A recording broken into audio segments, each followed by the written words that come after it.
Hello students, welcome to our YouTube channel Pratik Singh Classes. This is the second video for chapter 6 life processes. In the previous video, the first video, we have studied about the basics of life processes which were correlated to standard 9th biology. Then we have seen section 6.1, what are the life processes. Then we have seen some question answers which is given after it.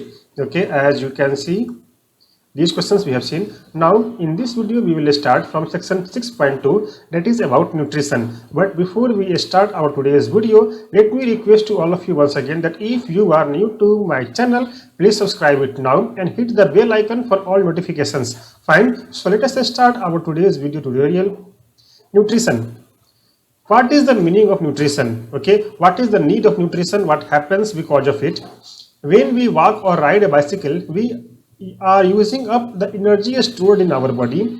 Even when we are not doing anything apparent activity, okay, energy is needed to maintain a state of order in our body. Means even though we are inactive, okay, even at that time we need some energy to keep the functions in our body to happen. We also need materials from outside in order to grow, develop, synthesize protein and other substances needed in the body. Means to grow of the body for development, okay, we need energy, and this source of energy and materials is the food we eat. Okay, the energy which we use, we get it from the food which we eat. Okay, that means for every process which our body does, okay, we need energy, and that comes from the food which we eat. How do living things get their food? Means how do we or the other living things around us get the food, okay, to survive, to get energy? The general requirement for energy and materials is common in all organisms, okay, but it is fulfilled in different ways. Okay, the requirement of energy comes from the food which we eat, okay, but the food which we eat is in different manner for different organisms. All right, fine. Some organisms use simple food material obtained from inorganic sources in the form of carbon dioxide and water, okay, that is plant. These organisms, the autotrophs, include green plants and some bacteria. Okay, autotrophs means those organisms which make their food by their own. Okay, like there are the green plants and trees and some of the bacterias, okay, they make their food by their own. Other organisms like us, okay, we utilize complex substances. Okay, our food is very complex, and we don't make our own food. Okay, we get food from plants and animals. These complex substances have to be broken down into simpler ones before they can be used for the upkeep and growth of the body. Means we get the complex substances from around us, and then it is converted into simpler one, okay, for that the body can absorb it.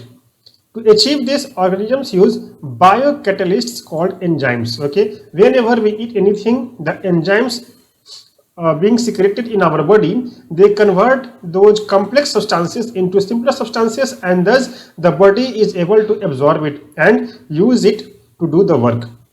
Thus, heterotrophs survival depends directly or indirectly on autotrophs. Heterotrophs are those organisms which depend on other organisms for their food habits. Okay, that means we don't make their food, but we get our food from autotrophs.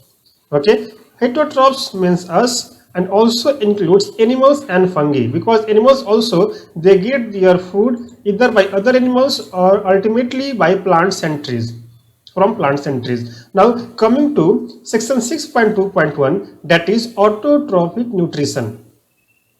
Carbon and energy requirement of the autotrophic organism are fulfilled by photosynthesis. Okay, about photosynthesis you already have studied a lot in the previous classes, but here once again we will study it in large. Okay, it is a process by which green plants and trees take carbon dioxide, absorb water, and in presence of sunlight and chlorophyll they convert them into their food. It is a process by which autotrophs take in substances from outside and convert them into stored forms of energy. Okay, so that is called as autotroph, and the organisms which use autotrophic nutrition are called as autotrophic. This material is taken from carbon dioxide and water, which is converted into carbohydrates in the presence of sunlight and chlorophyll. Okay, in this absence of either sunlight or either chlorophyll, okay, photosynthesis can't be happen. Okay, that means for photosynthesis, carbon dioxide, water, then sunlight and chlorophyll are must. Carbohydrates are utilized for providing energy to the plant. Okay, we will study how this takes place in next section. Okay, in next section we will study about how photosynthesis happens. Okay, how do green plants and trees, they convert carbon dioxide and water into carbohydrates in the presence of sunlight and chlorophyll.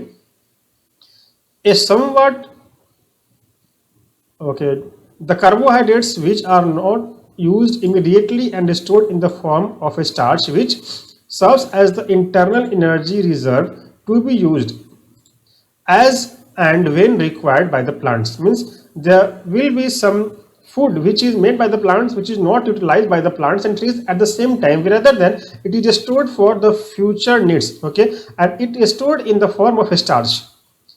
Okay, a somewhat similar situation is seen in us, where some of the energy derived from the food we eat is stored in the form of glycogen. Sometimes it happens that whatever we eat, okay, the energy which we get from it is not fully utilized. In that situation, the remaining energy is converted into glycogen and stored in our body. Fine. So here is the process of photosynthesis given. Okay, green plants and trees, they get carbon dioxide from environment. Okay, they absorb water from the land by roots. Okay, and in presence of chlorophyll and sunlight, they convert it into glucose, then oxygen and water here in the form of water vapor or liquid. Let us now see what actually happens during the process of photosynthesis. The following events occur during this process. So as you can see in this figure 6.1, a cross section of leaf is given.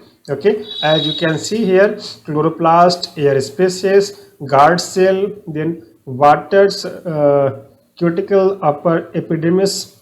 Okay, then phloem, xylem, vascular bundle, laminar or leaf blade, and vein, midrib. All these things you can see in your book. Okay, as you can see in this screen.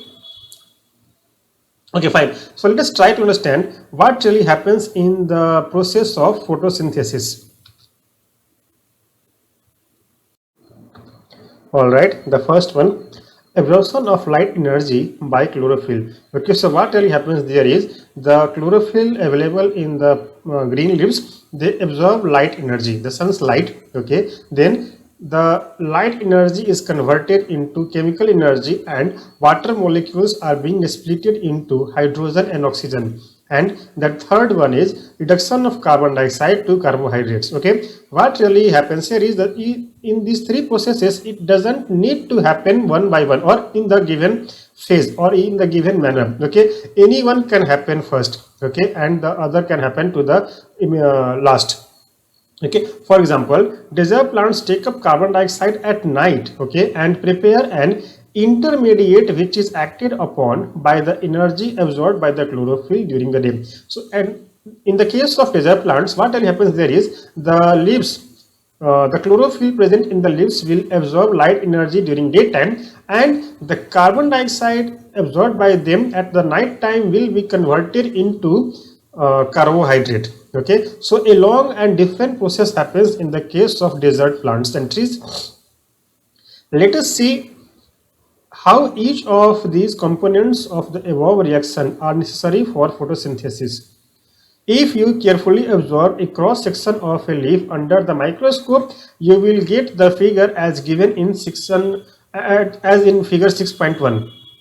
Okay, you will notice that some cells contain green dots. Okay, as you can see here, green dots, those are chloroplasts.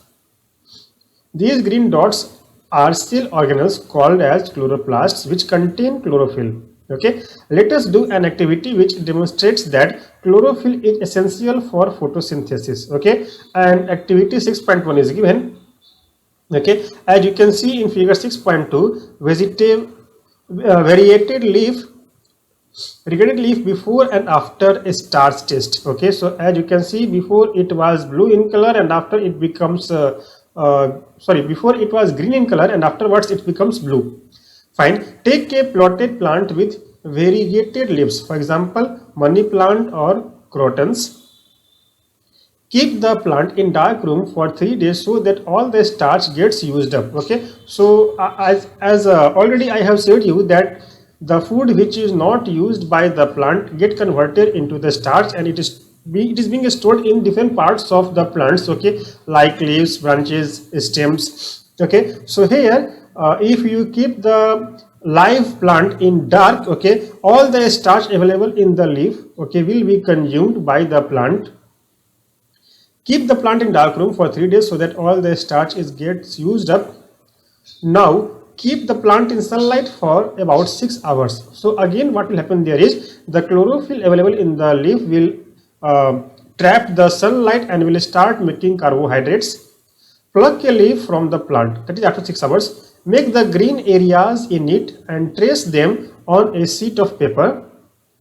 Dip the leaf in boiling water for few minutes. After this, immerse it in beaker containing alcohol. Carefully place the beaker in water bath and heat till the alcohol begins to boil, and you will be amazed to know that alcohol boils earlier than that of water. That means the boiling point of alcohol is far lesser than that of water. What happens to the color of the leaf? What is the color of the solution changes? Now dip the leaf in a dilute solution of iodine for a few minutes. Okay, iodine is used to find out the traces of a starch. Take out the leaf and rinse off the iodine solution. Observe the color of the leaf and compare this with the tracing of the leaf done in the beginning. Okay, what can you conclude about the presence of a starch in various areas of the leaf? You will find out that the places where a starch is available, okay, to those places the color has changed from green to blue. Blue color test shows that there is presence of a starch.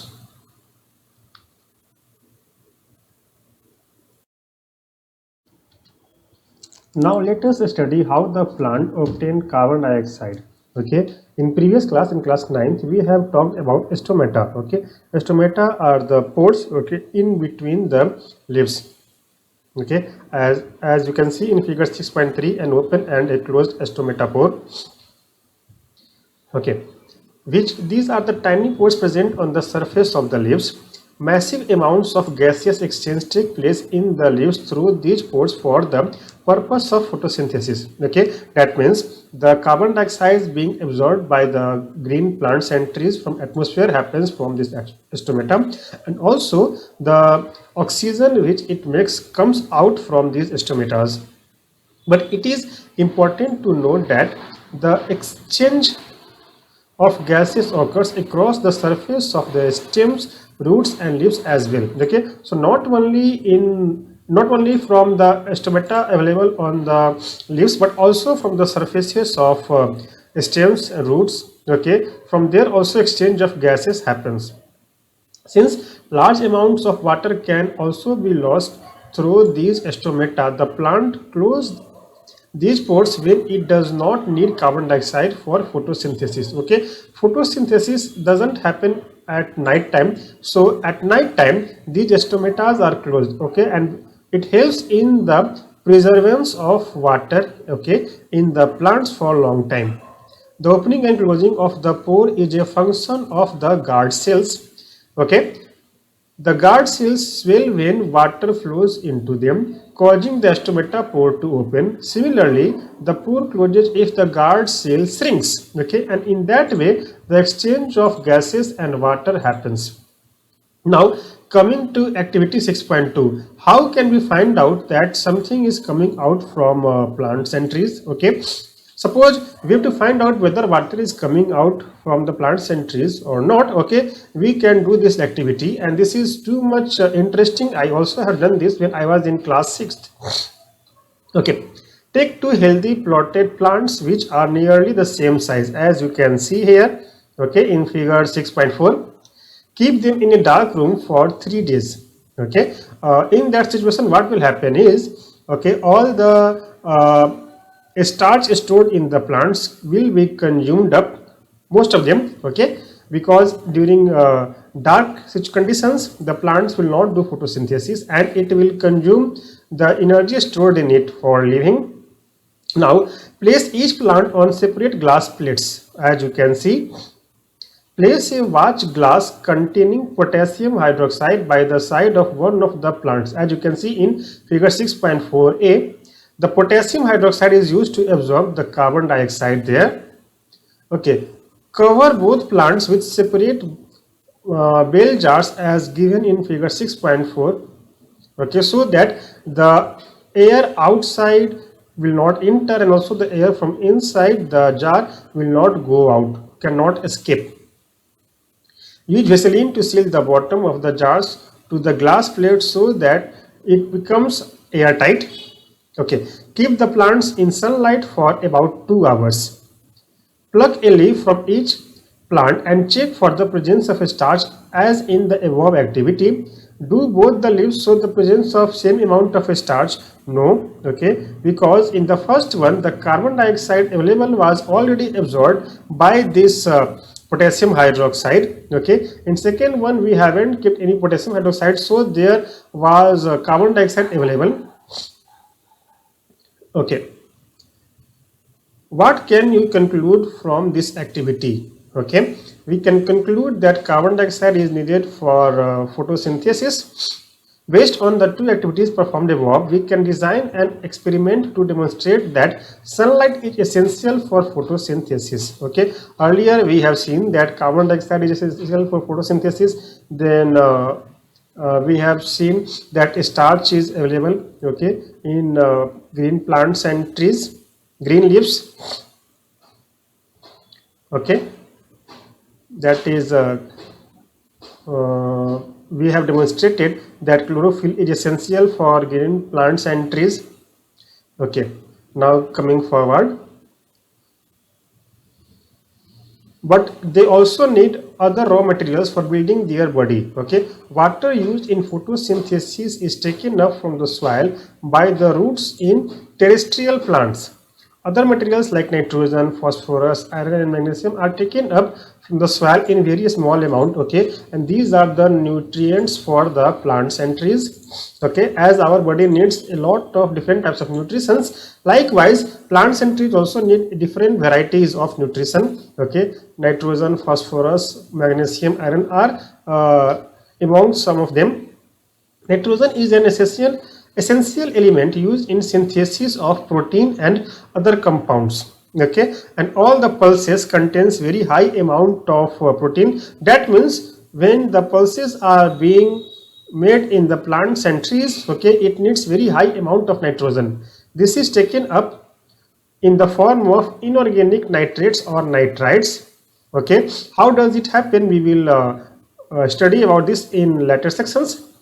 Or it is taken up as organic compound which have been prepared by bacteria from the atmospheric nitrogen. Okay, so how the nitrogen is converted into nitrates or nitrites we will study in the later sections. Okay, so this is all about autotrophic nutrition. The next topic is section 6.2.2 heterotrophic nutrition. Okay, about this we will study in the next video. Okay, this is the end of the video, and if you have any doubt, any question, any query to ask, you can ask that into the comment section of this video. Okay, I request all of you to type your comments, to write your comments. Okay, and all the comments will be answered in the next video.